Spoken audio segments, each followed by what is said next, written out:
Hello दोस्तों, एक और आंकड़ा ज़बरदस्त निकल कर आ रहा है औरंगाबाद लोकसभा से, जहां से इम्तियाज़ जलील साहब एमआईएम पार्टी से उम्मीदवार थे।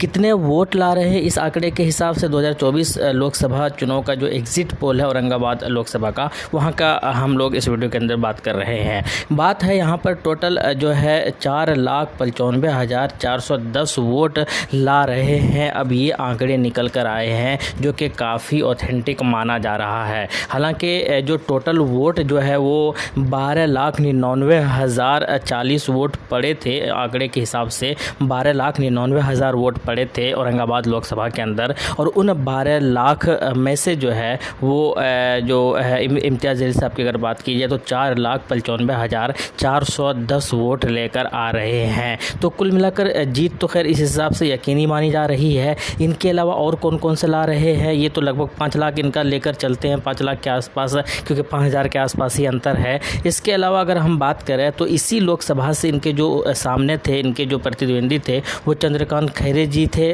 काफ़ी दिग्गज उम्मीदवार 1999 से ये जीतते हुए आ रहे थे। पिछले बार 2019 के अंदर इनको हराया था इम्तियाज़ जलील ने। इसके बाद संदीपन भुमरे थे, ये भी शिवसेना से ही है। हर्षवर्धन यादव ये भी उम्मीदवार थे, और अफसर खान। अब कहा यह जा रहा है आंकड़े के हिसाब से कि 2,80,000 के आसपास जो है चंद्रकांत खैरे को जो है वोट मिल रहे हैं। इसके साथ संदीपन भुमरे की अगर बात की जाए तो 2,75,000 के आसपास इनको वोट आ रहे हैं, इनको वोट मिल रहे हैं। हर्षवर्धन यादव की अगर बात की जाए तो 95,000 के आसपास वोट इनको मिल रहा है औरंगाबाद के अंदर, और अफसर खान की अगर बात की जाए तो 63,000 के आसपास इनको वोट मिल रहे हैं औरंगाबाद के अंदर। तो ये तो खैर रहा है 2024 की। 2024 के इस आंकड़े के हिसाब से ये बात तो क्लियर समझ में आ रहा है कि औरंगाबाद से जो है इम्तियाज़ जलील साहब फतह कर रहे हैं, और लगभग 2 लाख के आसपास वोटों से जीत हो रही है। और अगर ये आंकड़े बिल्कुल सही साबित होते हैं तो फिर क्या कहने, एमआईएम की बहुत बड़ी कामयाबी होने वाली है। औरंगाबाद के अंदर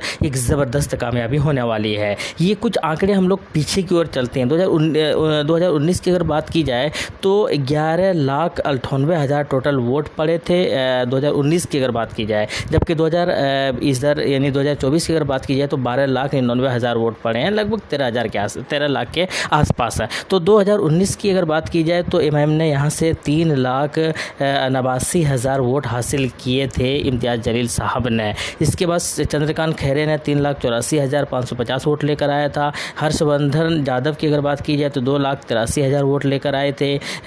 इसके बाद कांग्रेस की अगर बात की जाए तो सुभाष साहब थे, 91,000 वोट लेकर आए थे, और इसी तरीके से इम्तियाज़ जलील साहब की जीत हुई थी 44,092 वोटों के साथ। तो ये आंकड़े थे 2019 की। और 2024 की अगर बात की जाए तो ये आंकड़े जो आपके सामने स्क्रीन पर दिखाई दे रहा है, ये बयां कर रहे हैं कि लगभग 4,95,410 वोट लेकर इम्तियाज़ जलील साहब आ रहे हैं, और टोटल इस तरीके से जो है वो ये 2 लाख के आसपास इनकी जीत हो रही है। और इसी वजह से शायद आपको सेलिब्रेशन भी देखते हुए मिल रहे हैं वीडियोज़ के अंदर। इसी वजह से शायद एमआईएम वाले जश्न भी मना रहे हैं औरंगाबाद के अंदर। इसी वजह से शायद इम्तियाज़ जलील साहब थैंक यू भी बोल रहे हैं कि वोट देने के लिए, सपोर्ट करने के लिए तहे दिल से शुक्रिया भी अदा कर रहे हैं। तो खैर अगर ये सच्चाई हो जाती है तो फिर बहुत बड़ी कामयाबी होने वाली है, न सिर्फ औरंगाबाद के अंदर बल्कि पूरे भारत में, पूरे देश के अंदर एमआईएम का बहुत बड़ी कामयाबी होने वाली है। खैर आपकी क्या राय है? क्या 2 लाख के आसपास वोटों से जीत रहे इम्तियाज़ जलील साहब? कमेंट बॉक्स में बताइएगा ज़रूर। मिलते हैं नेक्स्ट वीडियो में। थैंक यू, जय हिंद, लव यू।